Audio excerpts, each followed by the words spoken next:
교육이나 IT, 에너지, 뭐 관광 등 여러 분야에서 아시아 허브로 앞서가려고 하고 있거든요. 네. 천연 자원도 없고, 없죠. 너무 도메스틱 그 시장도 없고 네. 어떻게 살아남습니까? 그렇죠? 관광이나 뭐 예, 이런 그래서 이제 아시아 허브로 하려고 모든 분야에서 의료, 교육, 뭐 스포츠, 문화, 금융, 그다음에 이제 세계 정유 시설의 1위예요. 여기가 아무것도 없는데, 네, 그런 식으로 천연 자원이 아니고 정제 시설이라는 건 뭐냐면은 천연 자원이 중동에서 원유가 나오면 그걸 갖고 와서 여기서 이렇게 가공을 해서 정제해서 이제 중국이나 저쪽 뿌리는 이것도 허브잖아요. 어떻게 보면 네, 이런 식으로 이제 모든 분야에서 허브로 나가려고 하는데.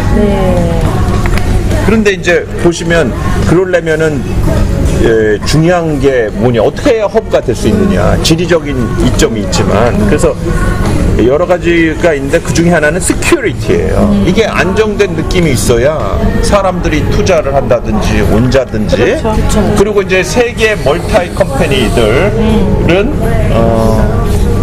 가족이 오고 아이들을 키우고 이럴 거 아닙니까? 그렇죠. 그러려면은 이게 교육 허브이자 또 시큐리티 뭐가 잘 되고 애가 자기 딸이 뭐 나가 있는데 밤 10시가 돼도 뭐 안심이 되고 뭐 여러 가지 그런 거 다 그런 의미에서 이제 시큐리티 그리고 그 다문화 그리고 이제 뉴트럴리티 중립국 이거거든요. 그래서 그거를 표방을 한 거예요. 금융도 중립국이어야 되거든요.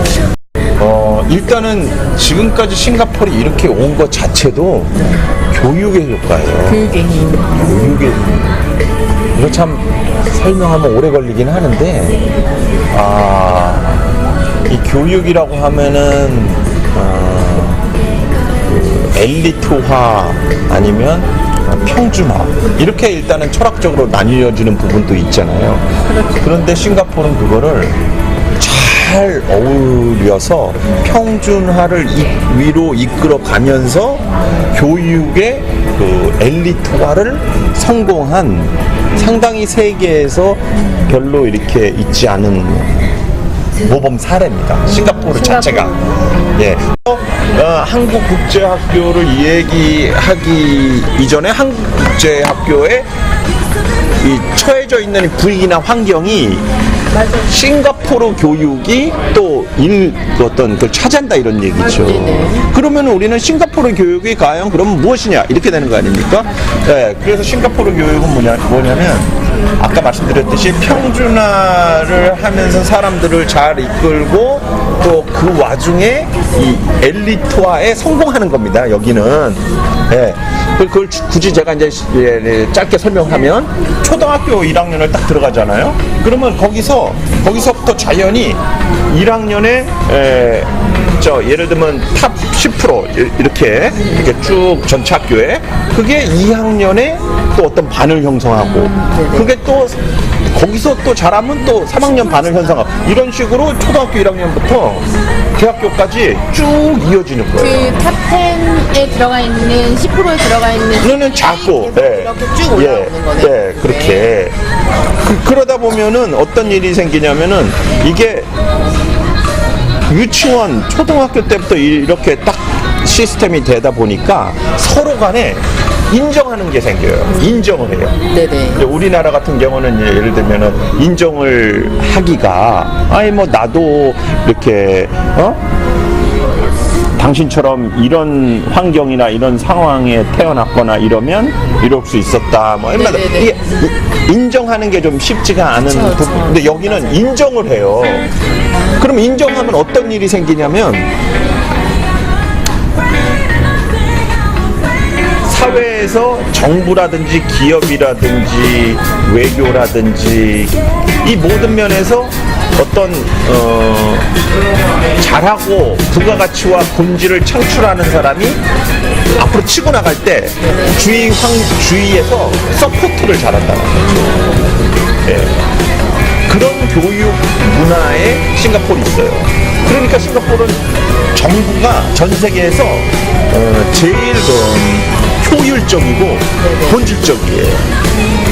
정치적으로 서로 간에 약간 얽히고 해갖고 진도가 덜 나가고 이렇게 이런 게 없어요. 이렇게 시원하게 딱 잘하는 사람으로 하여금 치고 나가게 해요. 그럼 그 사람들이 본질적인 가치 창출을 일으키는 거죠. 그런 거에 싱크로나이즈 된 그 통합 노력의 결과가 이번에 서밋 이거를 이렇게 또 같이 여기에 유치할 수 있는 그런 외교력으로도 나타난 거고요.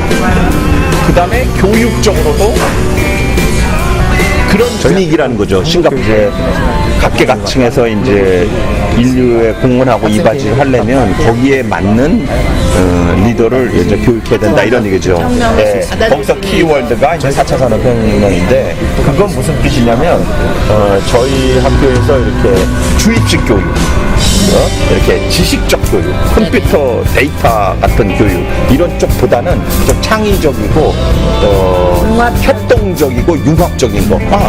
레오나르도 다빈치 있잖아요. 뭐 의학, 철학, 수학, 과학, 공학 다 할 줄 알잖아요. 네.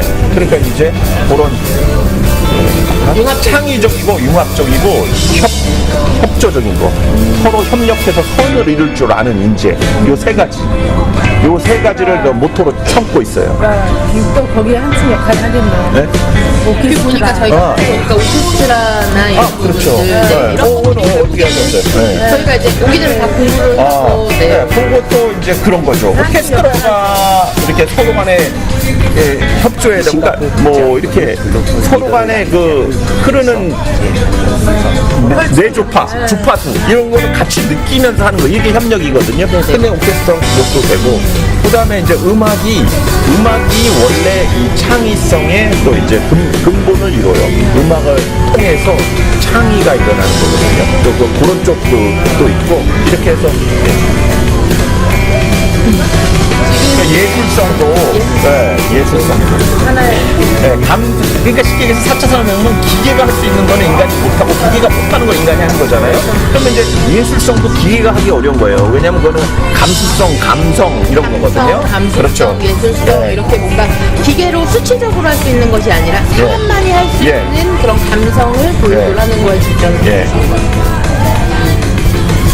그리고 이제 또 이제 우리나라에서 좀 안타깝지만 여기에서 좀 가능한 거는 엑스트라 커리큘러 액티비티, 그러니까 이제 스포츠라든지 이런 거에 대한 장려도 많이 해요. 그래서 이제 요번에 학교 축구팀이 초등학교 축구팀이 뭐 스위스 대사회 전국 축구 대회에서 3등을 했어요. 나가서 이렇게 같이 그런 식으로 이제 그런 걸 많이 또 해요. 이렇게 예술뿐만 아니라 체육 활동도. 우리나라의 미래는 당연히 이제 인재인데 그 인재 양성도 우리나라 교육 체계에서 만들어낸 인재도 있지만은 국제적으로 나가 있는 우리나라 학생들이 큰 자원이거든요. 그거를 더 잘 될 수 있도록 문교부에서도 관심을 그런 측면에서 갖고 적극적인 투자 지원, 국력을 위해서 우리나라가 살아남으려면 그런 거를 이제 주안점으로 두고 있어요. 중앙에서